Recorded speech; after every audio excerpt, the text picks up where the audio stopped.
when last we ended off, we were just about heading into what you described as a really important turning point in your life, where your health situation changed, your teaching situation changed. A lot seemed to start happening around that time, which was around the 2006, 2007, if I recall correctly. So take it from there.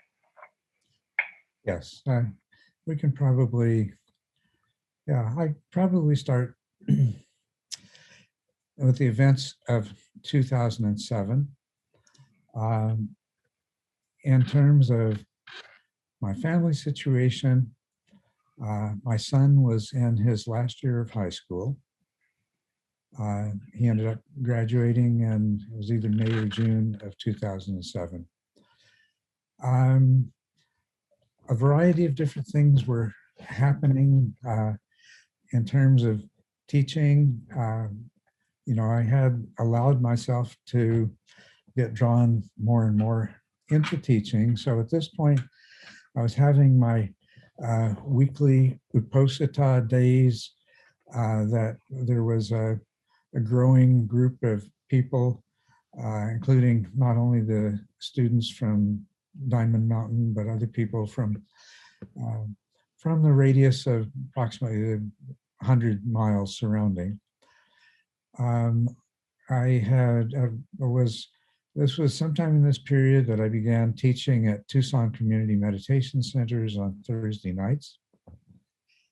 And I was being more frequently invited to come to Southern California to lead retreats for the Chinese or the Asian meditation community in Southeast or in Southern California. So those were the main things taking place. I had a year earlier, or 6 months earlier, I guess, in June of 2016, I had put up the last of the first six stages of what later became TMI on the internet. So this is the situation as things were unfolding in 2007. I was becoming, more of my time was being spent in one form or another teaching, although I really hadn't totally embraced the idea of myself as a teacher at that point. This led to my son making comments that he was losing me to Buddhism, which I'm sad about, but I don't really have any regrets, and I've talked to him recently and he doesn't either, so yeah, that's good.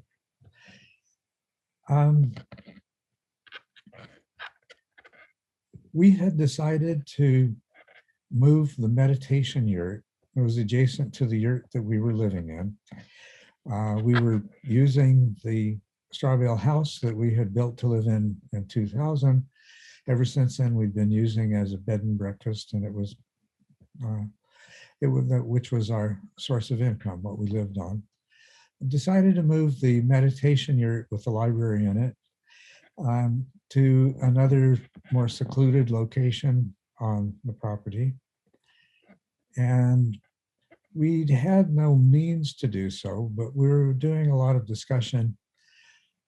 I loved living in a big tent in the wilderness, and we had been doing that for, I guess by then it was about 11 years. But Nancy, quite understandably, wanted, she was longing for a real home. Yeah. For a variety of different reasons, we decided to move the meditation yurt. And so with the help of a neighbor, began dismantling the meditation yurt and the platform it sat on. And my neighbor, Randy, and I, we began moving it, and it involved a lot of physical labor, picking up these heavy sections that I had assembled and carrying them to a new location. And I was profoundly struck by Well, first of all, is I'd attempt to lift something, I just had no strength to lift it, and then I would get this kind of a surge of power, and I'd be able to do it. But over the course of a couple of weeks while we were doing this, I was just becoming more and more impressed by how weak I was becoming. And so I went to see my primary care physician about this. And she expressed a lot of concern, measured the diameters of my limbs and muscles and things like that. This was in November. By December, she had arranged consultations with neurologists and had expressed her concern that I had some kind of motor neuron disease. And this was in January of 2008. This was provisionally confirmed by neurologists while they continued to do other tests, things like that. I was given a prognosis I was either December or January, that I would be in a wheelchair within 2 years and probably dead within 5. And this caused me to rethink a whole lot of different things in my life.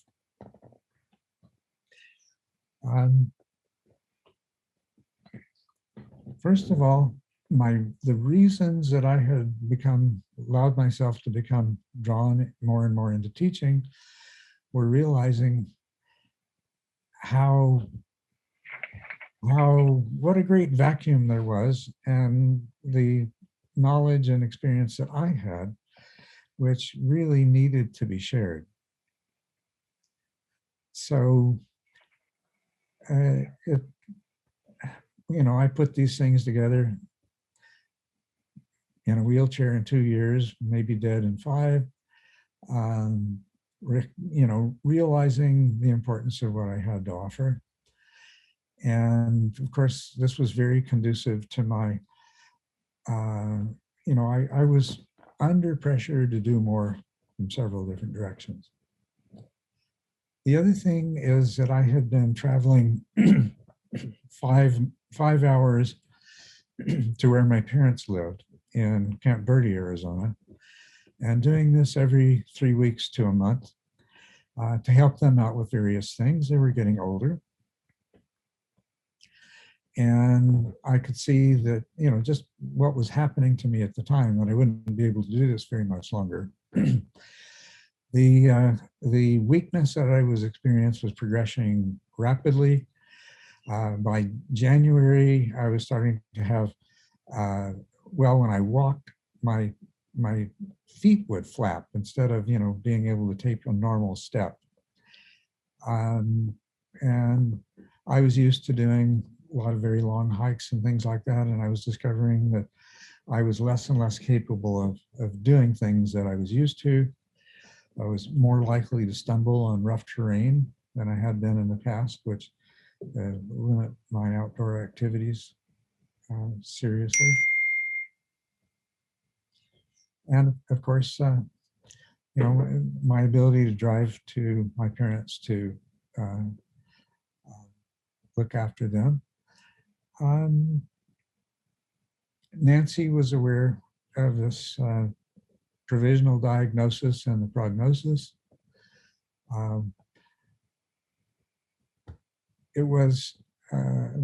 So what we did is we invited my parents to come for a visit.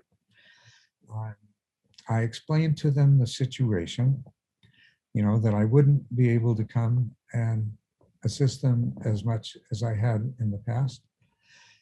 And that I told them the whole thing. They decided that what they would do would be to sell their home in Camp Verde and build a home and move onto our property and live with us, so that we could be together during those last years of my life, both so that we could help take care of them, and that they could be close to me during this time. So this was a huge change. in many ways. And of course, with the history that we'd had and the enormous progress that we'd made in terms of our relationship over the last 20 years by then, it had been. This was, of course, a big step in that too, because then we would be living together, which is not quite the same as living 5 hours away and seeing each other periodically. So they put their home on the market, but they had savings or retirement, and so they began to. So they wanted to begin construction almost immediately, and they did. We began construction, I think. This conversation was in January, and I think by March we started the first phases of construction. You've been to the stronghold, right? I haven't, unfortunately, Okay. no, but I've checked it out on Google Maps and Right. seen some photos. It's beautiful out there. Yeah. Well, that big house, that was a house that they built. And, you know, prior to that, there's just been the 2 yurts and our little straw bale house that we used for bed and breakfast. We chose to build this new house on the site where the yurt we'd been living in was located. So that means that yurt had to be taken down and moved. You haven't been there, but for those that have been to the property, a large part of this house is, it's actually a dodecahedron, but it's large enough that it looks like a circle, and it sits exactly to the inch on the spot where the yurt we had lived in all those years. And so the rest of the house, the master bedroom, my parents' master bedroom, was located approximately where the meditation yurt had been before.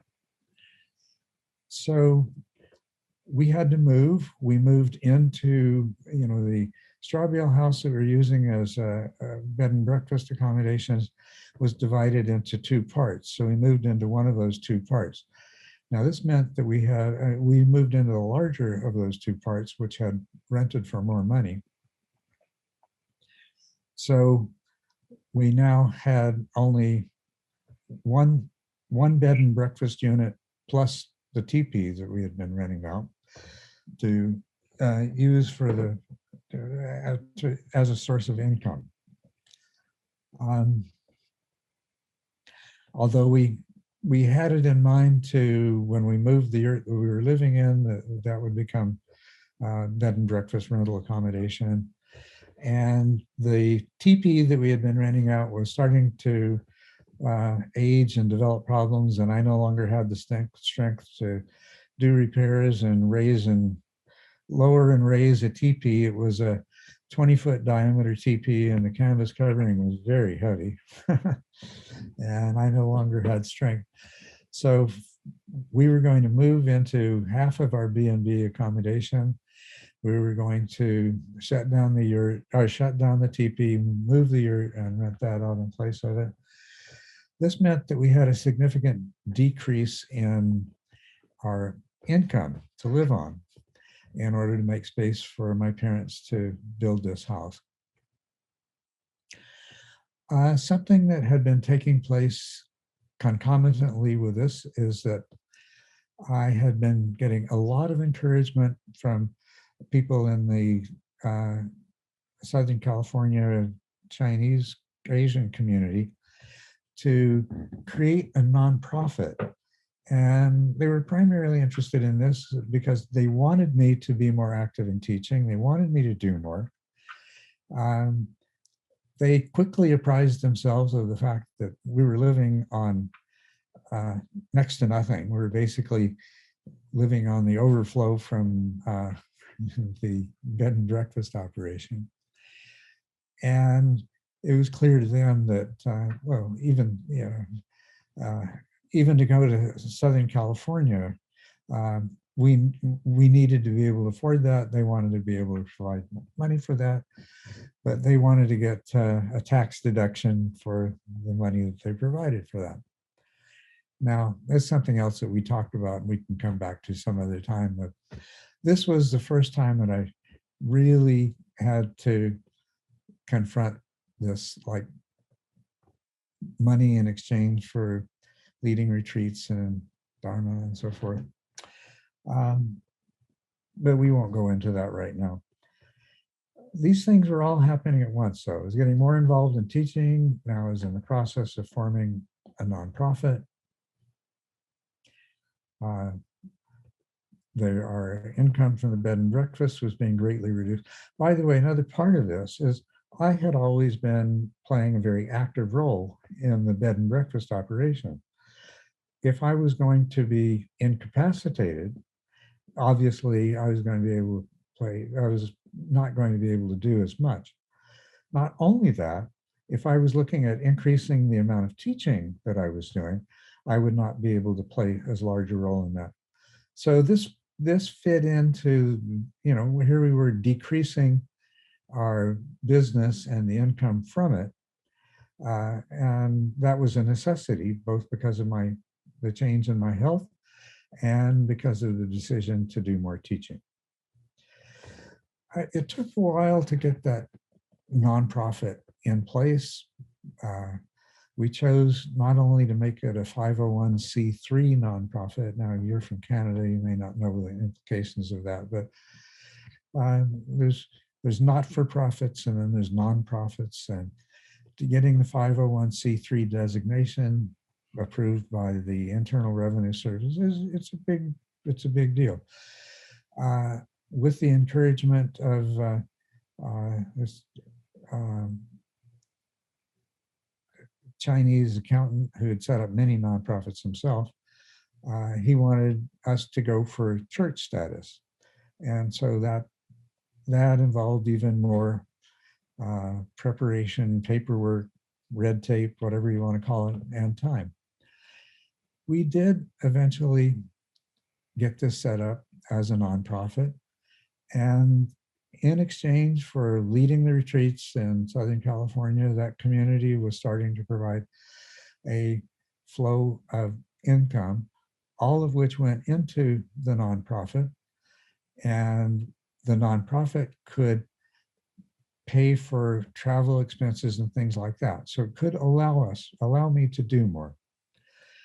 At the same time, because of the reduction in income, and remember, we were living very frugally, our needs were not that many. But I was also very strongly encouraged to take some kind of a salary from the money that they were donating. So I did this. It started out, it was $1,200 a month.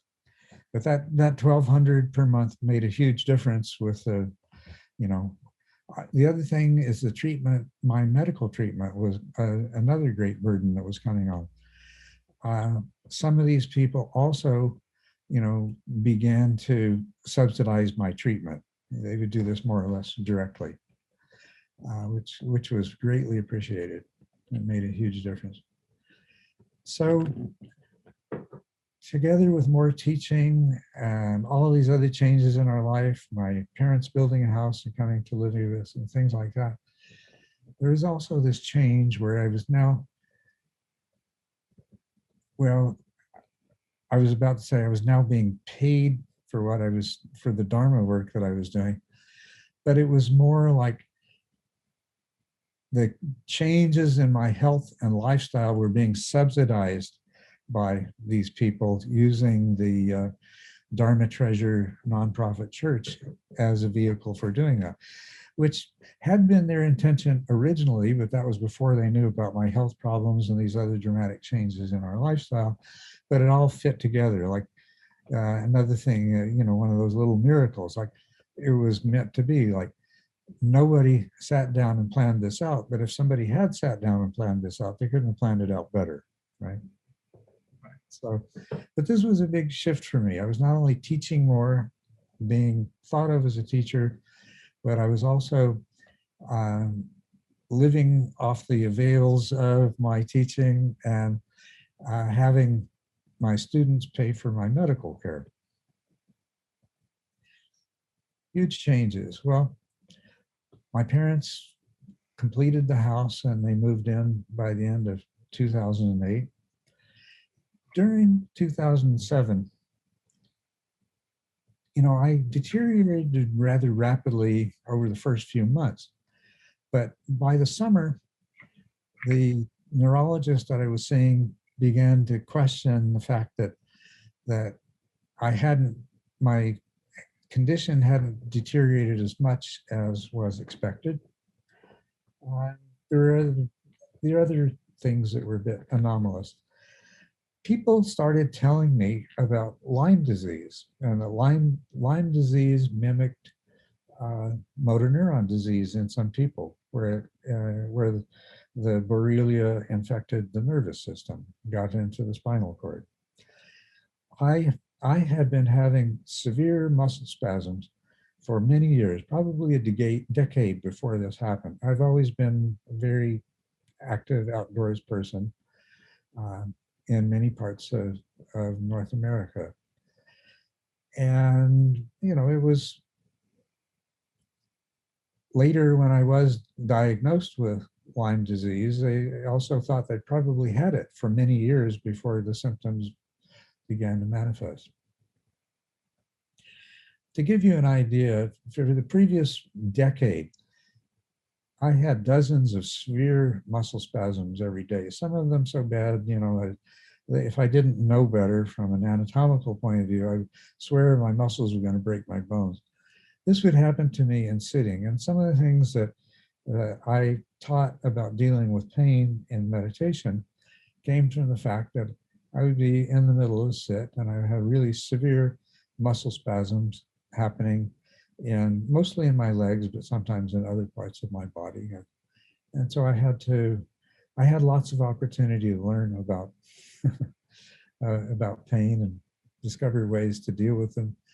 Basically, huge opportunity to experience and practice what the Buddha had taught as the Four Noble Truths.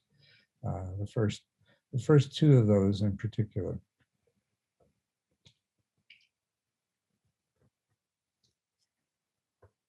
What else can I do to sort of give an image of what was taking place there? Well, my son decided to go back to Canada and live with my other son. My parents were living with us. Yeah, that kind of that's plenty. I think that's plenty to be happening in just 1 or 2 years, isn't it? Well, this was over 1 year. Over 1 year, okay. Oh, so yeah. I was talking about 2008 and the change in diagnosis. Okay. What was a real turning point? Somebody gave me a book about chronic Lyme disease.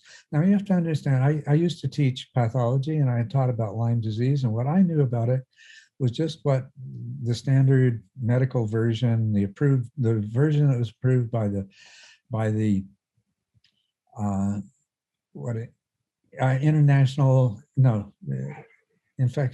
Infectious Disease Society of America, the IDSA.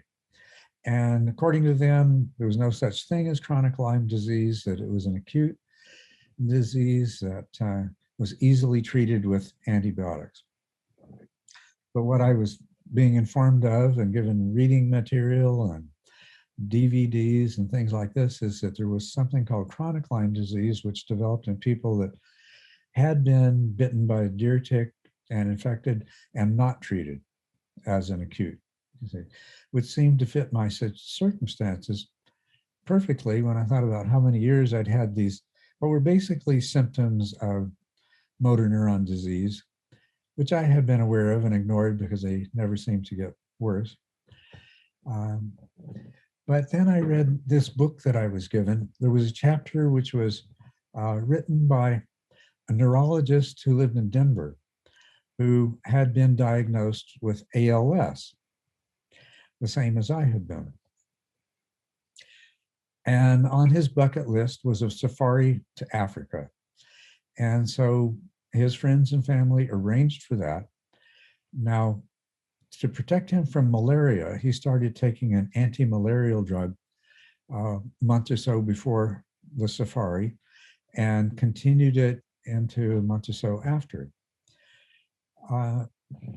Now, the relevance of this is that part of what makes chronic Lyme disease so bad is that there are usually a variety of co-infections that occur as a part of the same tick bite. And these other organisms interact in a very synergistic way with the Borrelia, the bacteria that causes Lyme disease.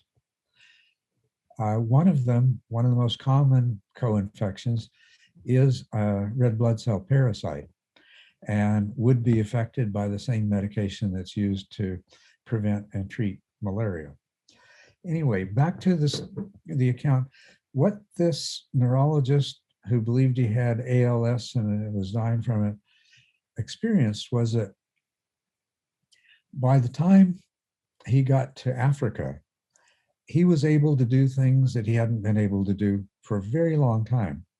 He found himself standing up in the safari vehicle, his head out the top, taking pictures, and just standing up for any length of time was something that he hadn't been able to do before.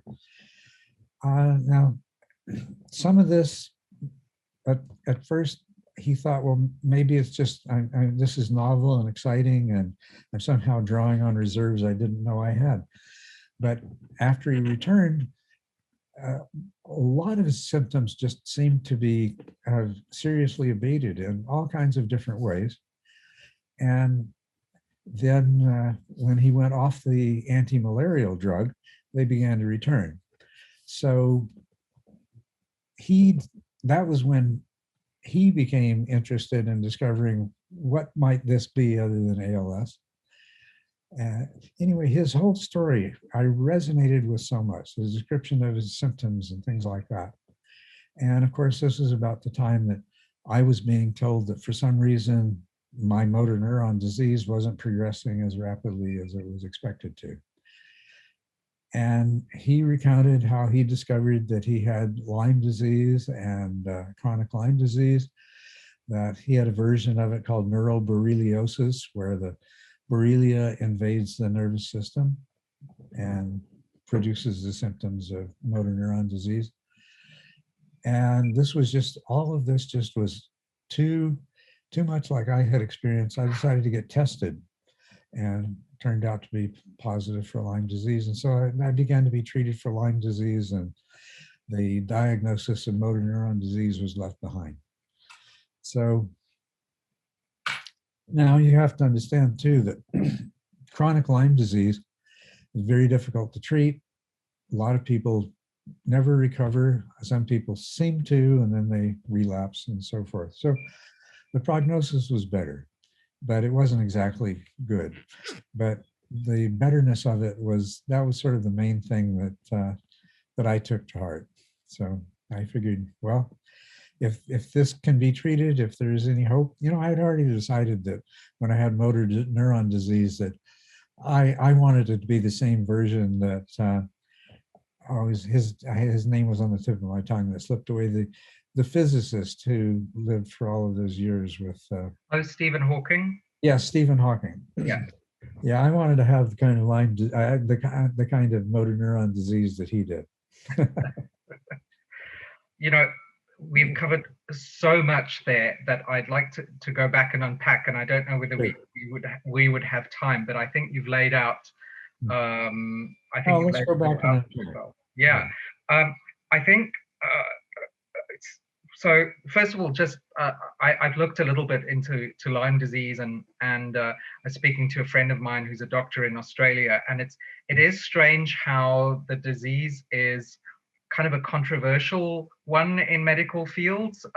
In Australia, they won't treat you for Lyme disease because they don't officially acknowledge it exists. But unless you happen to have come from North America, then they'll treat you because it does exist apparently in North America. It's so weird. It's like they'll treat you if you got it in North America, but if you get it in Australia, they don't acknowledge that it exists. It's really bizarre.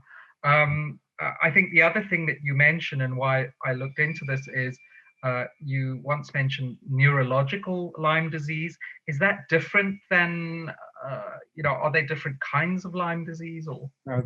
The organism that causes Lyme disease. It's Borrelia burgdorferi is the technical name for it. But it can invade different systems. It can invade the heart and produce all kinds of cardiac symptoms. It can invade the nervous system. And when it does, it's called neural borreliosis, or neurological Lyme disease is a more common name for it. And when it does so, it produces symptoms that typically overlap with motor neuron disease, but sometimes resemble things like multiple sclerosis as well. But nevertheless, I mean, you had gotten, to start off with, quite a devastating diagnosis to be told that you essentially have, can expect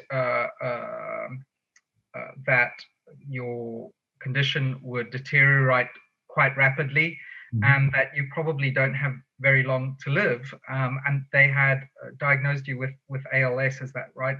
Lou Gehrig's disease? Yeah. So for most people, and in my experience with people who have cancer, this is a devastating diagnosis. All the plans for your life are suddenly, it's like someone dropped an atom bomb in the middle of your life, for most people.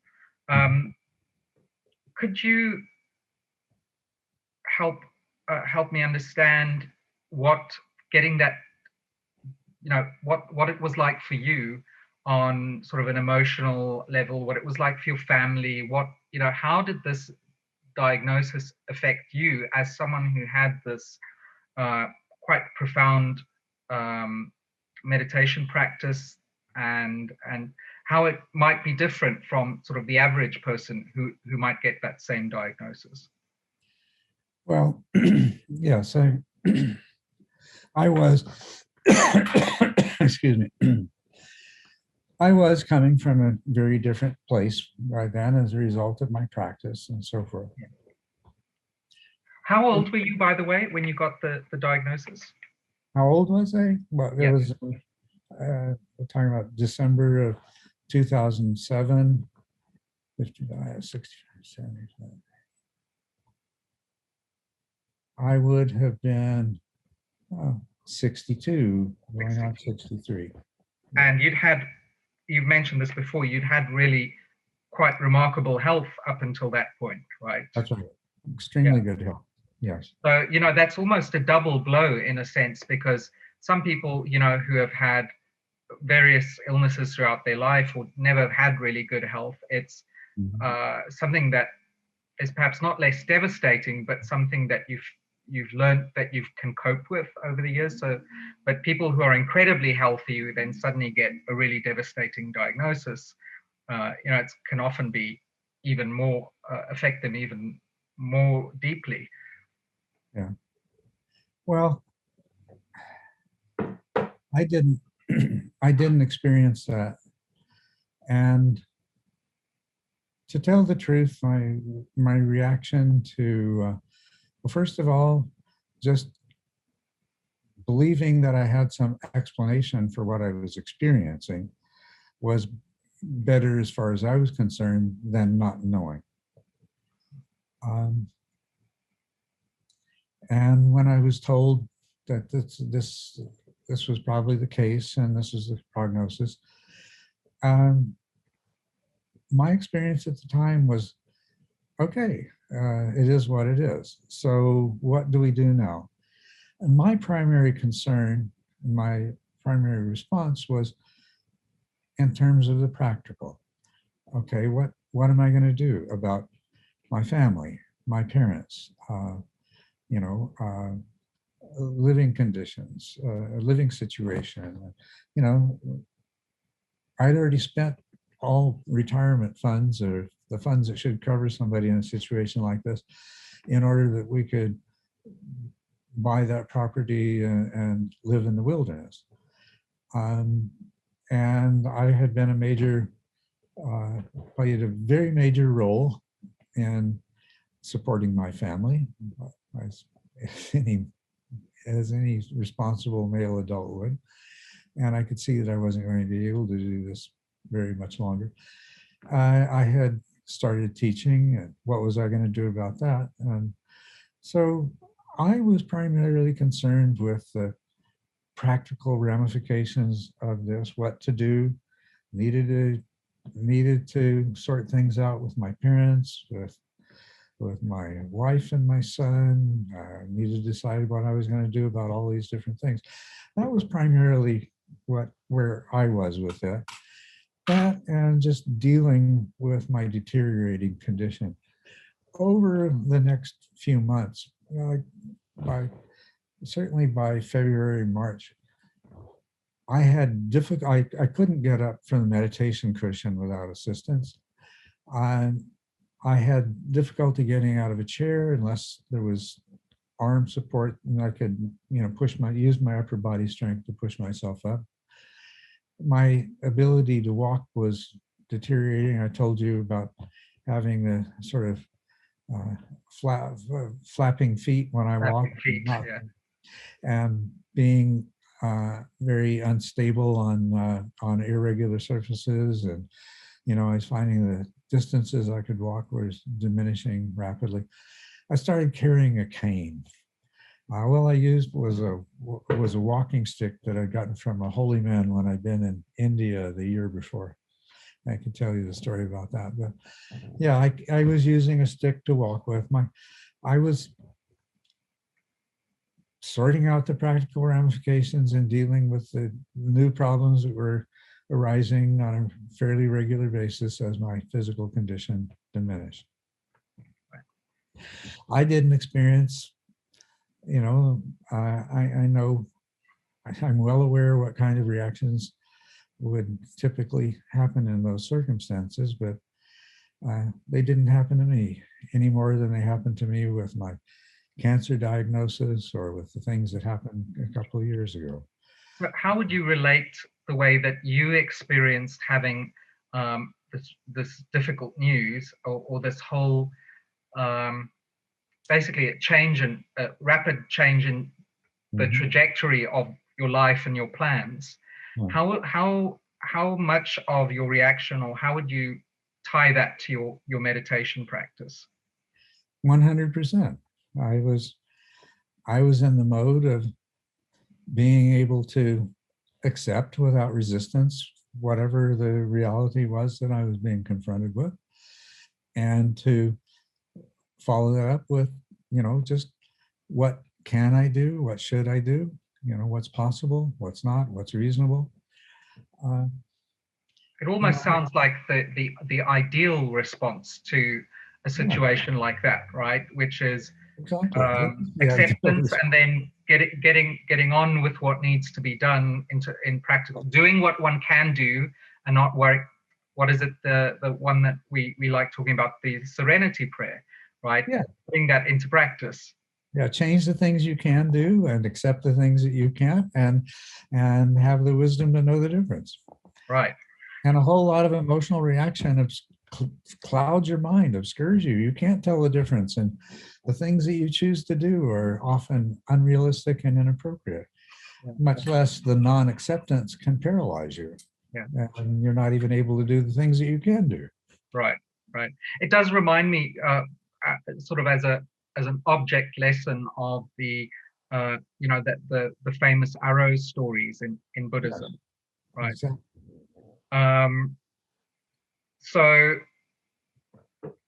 this is like we said, this is in a sense the ideal response is just like flowing with it, flowing like water flows, right? It doesn't try and break down a rock, it flows around it. Nevertheless, it does mean that a lot of the things that you might have planned for your life were no longer going to happen. What was the reaction of people around you? Well, just what you would expect, a huge amount of empathy and sympathy and kind of worry on my behalf. And and sort of two reactions, I guess. for people who weren't so familiar with my spiritual practice, sort of, gee, this is amazing. I'm surprised that you're not, all these other things that, well, that you were expressing a minute ago. Yeah. And the other, for people who were more familiar with it, uh, they were, well, yes, this is what we would expect. I'm sure you're familiar with the Kubler-Ross model of the stages of grief, which, we're not going to go into how true that is or not. There's certainly a lot of debate about all of that. But ultimately, the last stage is supposed to be that acceptance. Yes. And it almost sounds to me like you jumped straight to the acceptance without going through any of the other sort of typical grief reactions to this loss. Yeah, that's a good way to describe it. I mean, regardless of anything that anybody might like to quibble with about what Kubler-Ross described, these emotional responses are inevitably going to arise in anyone to a greater or lesser degree. What's going to be a difference in people is as what form they take, how long they last, things like that. But what else do you expect when you go into a stage of grief? The first reaction is always going to be, this can't be true. And the second is, well, maybe there's some way around this. Like, I mean, that was there, but not in an overblown kind of sense. It's well, what can I do about it? Is this true? Get an explanation, first of all, for my symptoms. Then I get one that I wasn't necessarily hoping for, but it's okay. All right.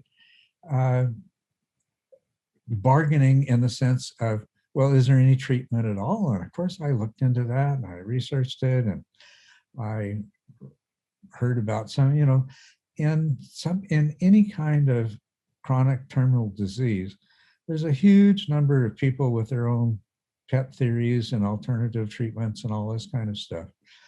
So I wasn't bargaining with God or the powers that be or something like that, but I was exploring to see whether there was something out there that I could make use of that maybe wasn't part of mainstream medicine and treatment and things like that. These responses, to some degree or another, were there, but not in any kind of a harmful or destructive and pathological way. They took what I consider to be a very positive form. It makes sense to look into, well, what's the latest research? What have other people been doing? What alternatives are there? Is there some weird Russian discovery I can take advantage of? Things like that. But yeah, I don't know where to go with this. Well, I mean, this is interesting. So you're saying that these types of thoughts and feelings did arise in you, but that you were able to process them, to use them in a way that would benefit rather than make the situation actually more difficult.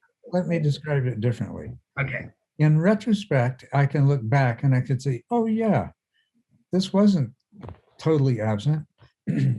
Of course, I went and explored possibilities for alternative treatment. Of course, I wanted to make sure that there wasn't some other possible diagnosis that somebody had missed, which ultimately there turned out that there was. But in the beginning, I didn't discover that.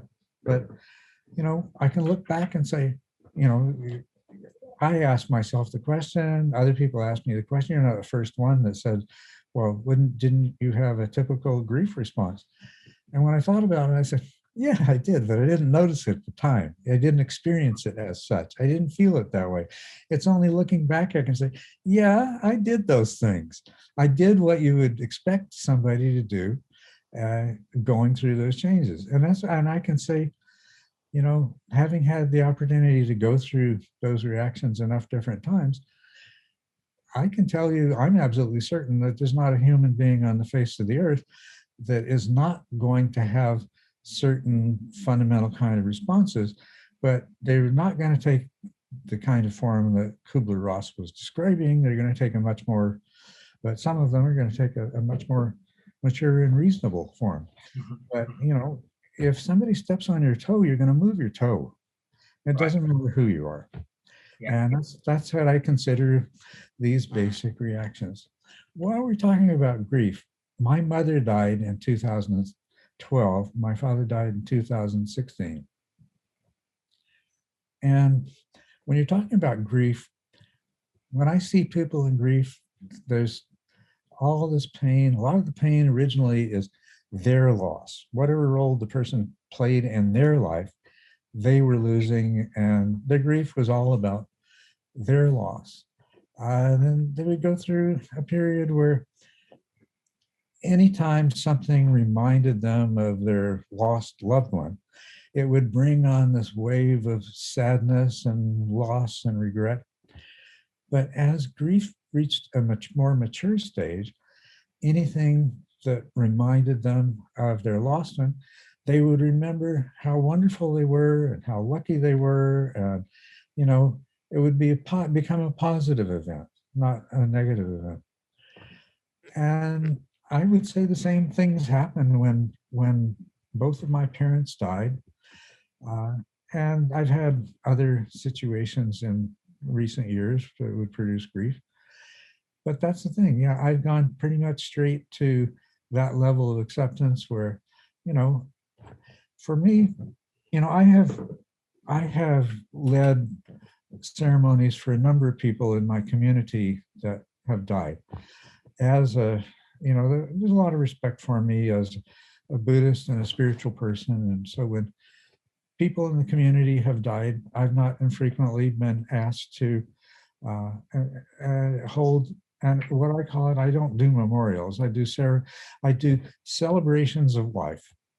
And what I try to do is to get everybody present for this, to get past the morning and say, you know, come up here and share with us some story, some wonderful story about Kevin, or some wonderful thing that you did with Bob, or that Bob did that you remember him for, or so on and so forth.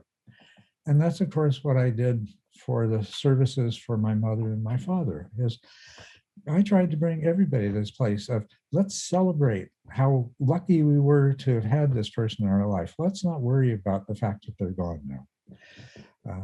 Now, I knew that I wasn't going to magically make that go away, but these turned into a different kind of wake. Right. Yeah, yeah.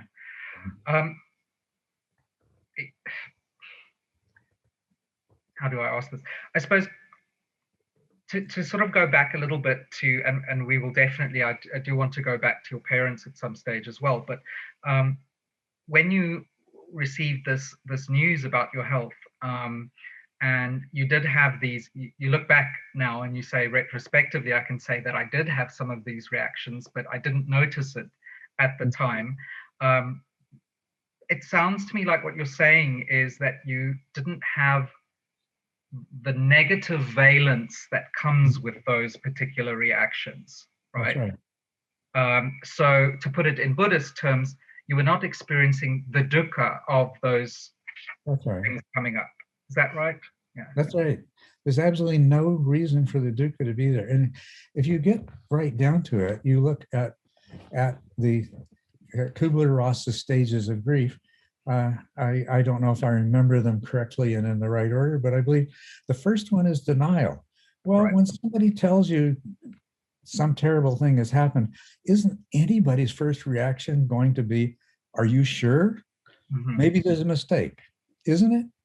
And isn't that absolutely logical and rational? I mean, it can be made into dukkha, but does it need to be? And isn't the second thing, once you've accepted that, yeah, this is, then the bargaining, is there some way it can be changed? Isn't that, I mean, wouldn't that be ridiculous not to feel that way and respond that way? Right. Of course, our human minds being what they are, we will confabulate this into something much bigger than it is. We'll rave and rant and rail against reality will resist it, and to the degree that we resist, we'll suffer. You know, that's the bargaining stage, right? What comes after that? Is it anger? It's denial, anger, bargaining. Okay, the anger comes before bargaining. Yeah. Yeah, yeah. Well, anger. Now that's a stage that I don't know. I think it's pretty understandable and typical in most people, but yeah, I didn't really experience any anger, but the anger really is going to be present in anybody with normal sort of self-clinging and self-identification. Why me? Why me? Of all people, why me?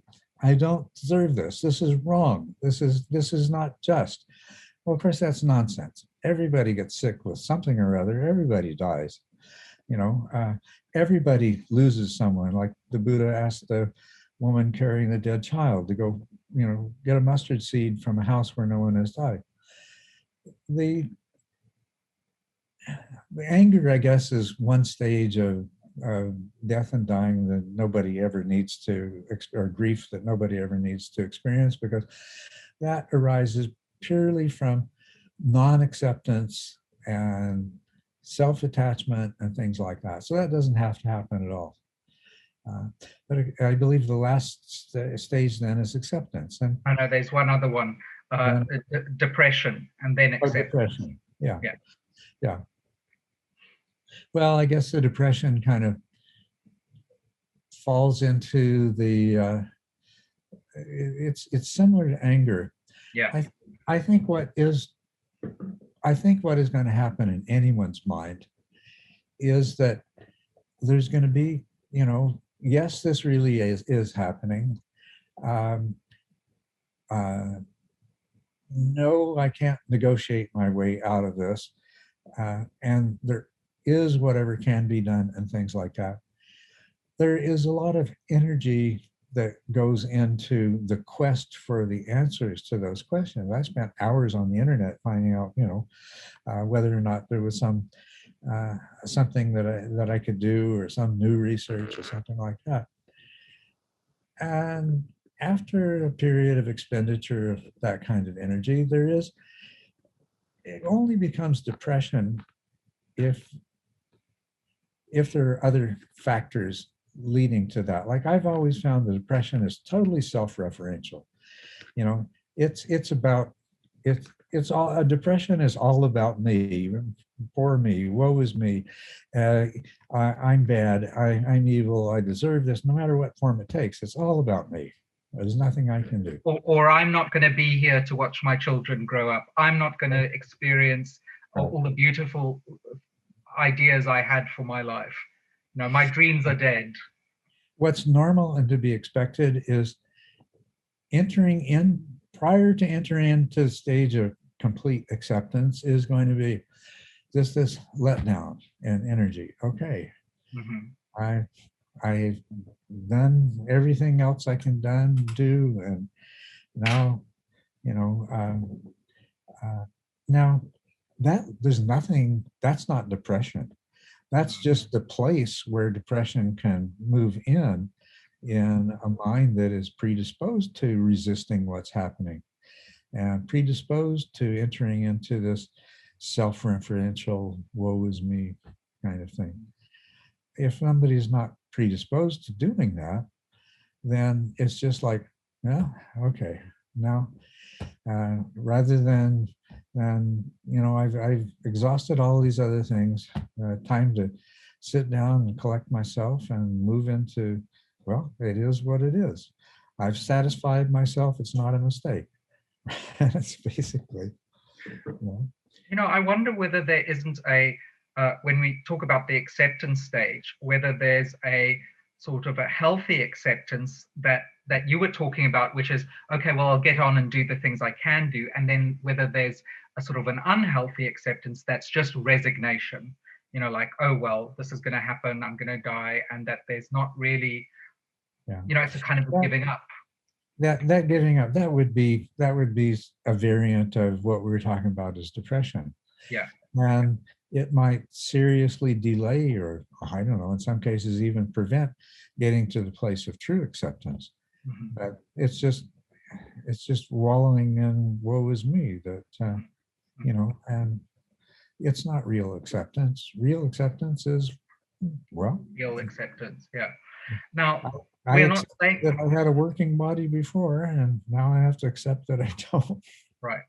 And of course, we're not suggesting here, or you're not suggesting that people who have these reactions are being sort of selfish or petty or anything like that. These are really normal reactions for people to have. Uh, in Absolutely. What we're talking about is the human condition that gave rise to this whole Dharma in the first place. Human beings suffer so much more than any other sentient being on this planet. And they also cause so much more suffering to other beings. Why do they? What is it about humans that's different? Well, these wonderful faculties that we have are also a curse. And it is the human condition that we do shoot ourselves with this second arrow, all of us, always, until we undergo such a dramatic change in perception that there's no inclination to do that anymore.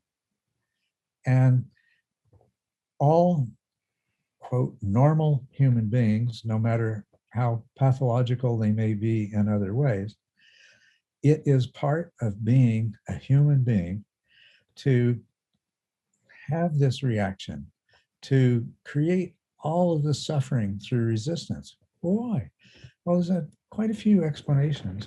One is that, unlike all other sentient beings, we have, by virtue of our minds and our hands and upright posture and things like that, the ability to do so much about things. So, we approach everything from the affordances of what can I do about this, or how can I use this to my advantage? But also, if it's negative, how can I undo this and how can I change this? So, by our very nature, we come into the world with this built-in capacity for and a tendency towards, which gets reinforced through every day after we come out of the womb, of being able to do something about things rather than accept them, going into a state of resistance, dukkha, rather than being able to accept them. So it's a gift, but it's also a curse. And that's why we need a dharma. That's why we need this kind of training to help people get beyond the underlying misconceptions. Because of the way we are, all animals have a concept of a self, even if it's just limited to their body. With us, we are so much more complex, then we're going to make that self into something much bigger. Because we have this enormous capacity to think and generate stories. And indeed, that's how we're able to work together as a unit to accomplish so much as a species. But our stories, what we're like any organism, we're inclined to be more aware of and more concerned with things that are potentially harmful to us, than the negative rather than the positive. This storytelling capacity that we have makes everything that happens into this big negative story. Even something good happens, we make it into this, oh yeah, but it's not going to last, or oh yeah, but somebody's going to come and steal this from me, or whatever it is. There's nothing wrong with somebody per se that they are this way. We're all this way because that is the human condition, and there's very obvious reasons for why that's the case. The important thing is it doesn't have to stay that way. We do have the Dharma, we do have the practice. There is such a thing as awakening. We can come to see things in a very different way and stop reacting that way. That's the important thing. Also, if you can imagine a society of awakened beings, for a child to be born into that, what they would learn after they came out of the womb is not everything that reinforces the human condition as we know it, but they would immediately start being guided away from that. You know, I don't know if in such a world there would still need to be some kind of process of awakening, but I can see that being something, if there is, very normal that everyone goes through in their childhood so that they mature as awakened adult who is not subject to all of these negative aspects of the human condition. Oh, there, I launched into this little diatribe about. I think it's very important that you talk about this, because this is exactly what I want to get at, is how you experience a fairly common, I mean, a universal event, because we all get sick and we all die. How your experience of it differs from somebody who would not have undergone this kind of training, and then the kind of transformation of perception of reality that awakening can provide people. And it's you know what, it's pretty hard to imagine. I mean, I find it difficult to imagine what would it be like if I was told next week that I have a terminal illness, right? It's the kind of reactions that you're describing sound very logical, and that's the way that it should be. But I think what I want to, but I don't think I'd be able to perceive it in that way. I would probably be more likely to perceive it as, the way that Kubler-Ross described, having those kinds of reactions to it. I think the thing. Mm-hmm. Sorry, go ahead. Doesn't matter how well somebody understands everything that I've said. You're going to react from the way you've been perceiving the world all of your life. An intellectual understanding of this, intellectually totally embracing and accepting that, yeah, this is the way it should be, this is logical, this is rational, it's not going to do you any good at all. There has to be an internal transformation in how you see the world when you open your eyes, how you perceive the world through the sounds that you hear and everything else. That has to take place. And no amount of intellectual understanding is going to bring that about, which is really good, because since statistically half of all people are under average IQ, right? So it's really nice to know that we could all be liberated from all of the suffering, and it doesn't depend on our ability to understand it intellectually, because it doesn't. This is one of the interesting, you brought up a really important point there. I think that if you look at the suttas, there are people of all kinds of backgrounds and abilities, from people who were had cognitive impairments, right up to kings and people who were living in the most privileged echelons of society, and awakening was available to all of them. What the suttas talk about is that the Buddha tried to find the perfect, tried to match his Dharma teachings with their natural propensities. Right, exactly. Yeah. Sorry, did you want to add anything there?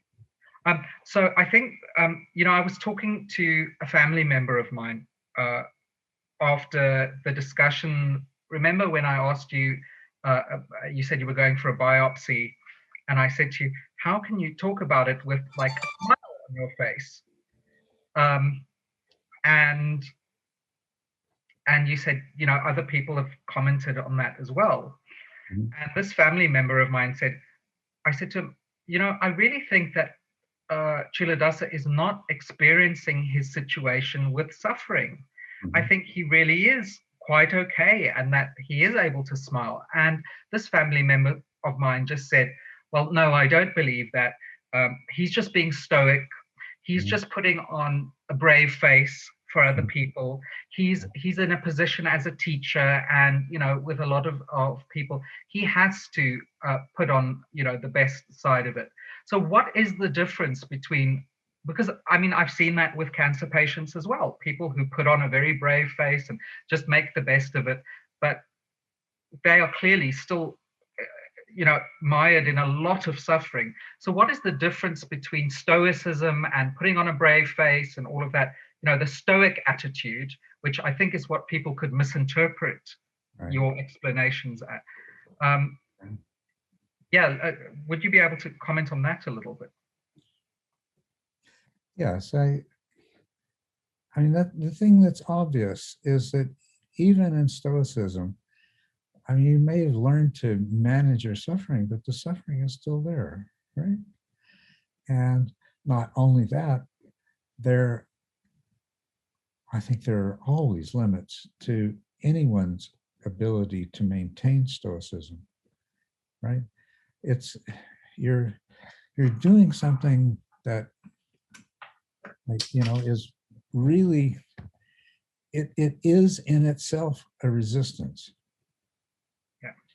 And it may be endowed with a huge amount of acceptance, which makes the pain of the resistance that's there easier to manage. But the pain is still there because it's still coming from a resistance. The difference between Stoicism and an awakened response is there is no resistance. It's like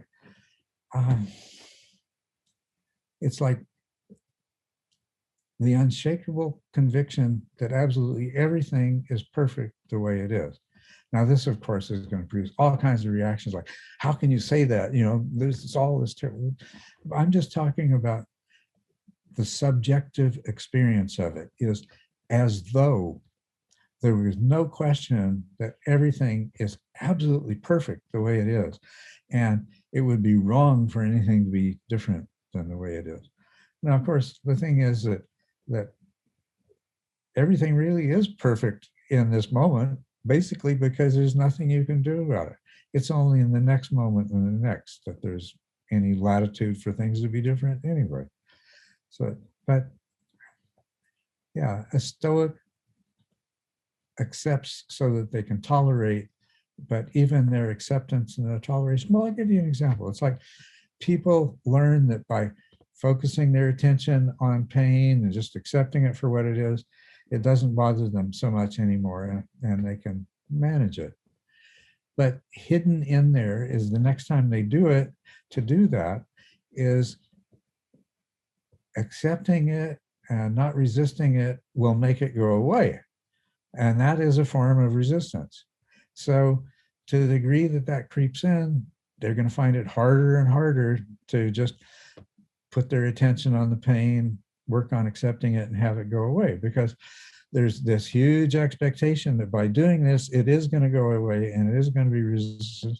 So this doesn't work in the long run. In the long run, you have to really change your relationship with the pain and not create that second arrow. You have to see that.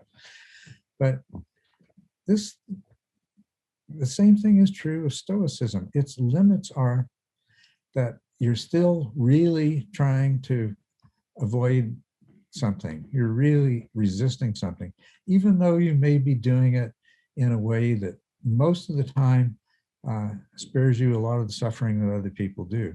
It's sooner or later it's going to catch up with you. Sooner or later the situation is going to be bad enough that that whole thing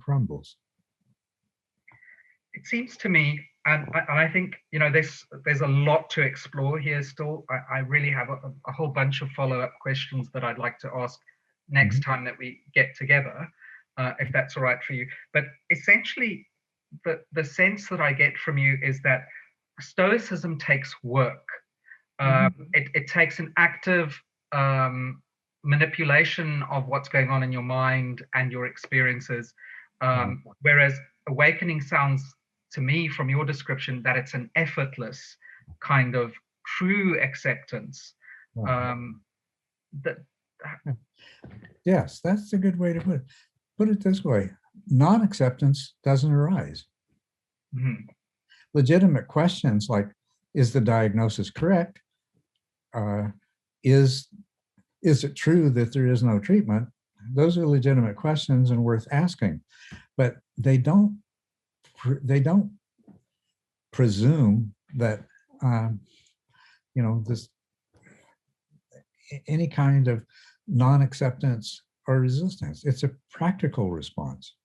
Mhm. You know? Yeah, the resistance just doesn't arise. The suffering just doesn't arise. Not that you do something about it, but it doesn't arise because the reasons for it don't exist anymore. Now, I should qualify this. This is all relative. It's where you are in the trajectory of insight and awakening. To the degree, there is a degree to which your various insights have not matured completely, but the farther along you go, the more mature they are, the more fully integrated and incorporated into your psyche as a whole they are, then the less likely that any situation is going to arise where there is any resistance and there is any dukkha. I think, and we'll probably leave it there for this week, but that you can understand how hearing this to some people, it sounds like a fairy tale that you're describing. Like nobody, it's inconceivable to the average person. And I would include myself in that, right? It's inconceivable that you could experience loss, death, grief, illness, pain, in all its manifestations, without it actually hurting you. The difference between pain and suffering. That's the important thing. Without any second arrow, the first arrow is going to be there. Nobody feels good about having their spouse or their child or their parent die, but do you need that second arrow? No. Nobody's going to enjoy having having a refrigerator set on top of their foot, right? Yeah. But do you need to shoot yourself with a second arrow, or is the discomfort produced by the refrigerator crushing the bones in your foot, is that enough for today? Mm-hmm. Mm-hmm. So yes, I think this is what I was trying to explain to this family member of mine, that pain and suffering are not the same thing, that pain is inevitable, suffering is optional, although not really optional for your average person, but once you've had the transformative experience of awakening, you do not make the choice to allow suffering to arise. Is that right? Yeah, yeah. That's a you. Well, it's not even a choice. Suffering doesn't arise automatically. Yeah. And when you're only part way to it not arising automatically, you can still often catch it when it's about to arise and decide not to let it. Mm-hmm. Yeah. What you're talking about is such a radical departure from how human beings experience everyday life that it is understandable that people would question that. Like this family member, she just said, "No, I don't believe it." Like, it's how too could you good to be not? true. Yeah, it's too good to be true, right? Yeah. Yeah. Well, isn't that, everybody thinks that awakening or enlightenment or something like that is some absolute miraculous thing that's too good to be true. The only thing is they have a lot of stupid, ridiculous ideas about what that means. Right. And that is something that after we've gone through your whole biography, that's something that I want us to have a little bit of a discussion about, is people's expectations versus what it actually is, and what they get wrong about awakening and insight and all those sorts of things. But just to finish this off, you can unequivocally say that while through having the Lyme disease and cancer diagnosis, treatment, losing your parents, going through divorce, all these things, those things had painful elements to them, but you did not suffer. Is that correct? Yes, they had painful elements, but I didn't have to endure that other kind of suffering. Yeah. That mind created elaboration beyond what was actually really and truly happening in the moment to create all that other suffering. Yeah. And that is truly remarkable. And I think that. Well, we're talking about it in the context of of, terminal diagnosis or death or loss or things like that. But it also extends to absolutely every other aspect of your life, every other aspect. What I can say about awakening is it isn't what you think it is, but it's a whole lot better. Right, right. And I think let's leave it there for this time, because I think next time I do also want to pick up a little bit how even pleasurable experiences have dukkha in them. And just, I think as the last, to cap this all off, would you remind people again of the story that you tell about if the Buddha was sitting meditating in the hot sun? Because I really think that's a useful one for people to understand the difference between acceptance, like resignation, and actually, yeah. That's right. Well, if the Buddha, the Buddha probably in the morning sat down under the tree when it was on the side that was in the shade. The earth rotates, and so in a little while, the place that he's sitting, it's even later in the day and the sun's even hotter, and now he's exposed to it. Is he just going to resign himself when all he has to do is get up and move a few feet to the other side of the tree? Is he going to sit there and roast in the sun, dehydrate, get sunburned? What a ridiculous idea. What's going to make him move? Well, obviously he's going to feel the discomfort, But then he would take the appropriate action, and he wouldn't make more out of the discomfort that he's experiencing than he needs to. He wouldn't sit there going, "Why is the sun beating down on me? Right. Why am I so hot? This is awful." He would just get up and move. And what more do you need to do than that, right? Exactly. What else would he need to do? Right. And so your experience with these really difficult life situations is that you would take the same sort of approach. You don't sit there bargaining, being angry, denial, all of that. You just take the most appropriate action, and you don't have to suffer because of the situation. Any more than pain, the discomfort that's actually there. And if you go to get up and you find that somebody has tied your feet and your hands so that you can't get up and move, it's going to get hotter and hotter and more uncomfortable, but you still don't need to generate all that other extra pain on top of it. Oh, I think that is still, I have to say, even though I've been studying this and reading your book and practicing, it's still something that does sound too good to be true. And I think that's where we might start off next time, is talking about a little bit about faith, what faith means in these practices, because people have a sort of a Christian idea of faith much in the West, and it seems like it is something a little bit different in Buddhism. Yes, that's right. Okay. Thanks, Culadasa. What a wonderful conversation. I really appreciate it. Well, I enjoyed it as well.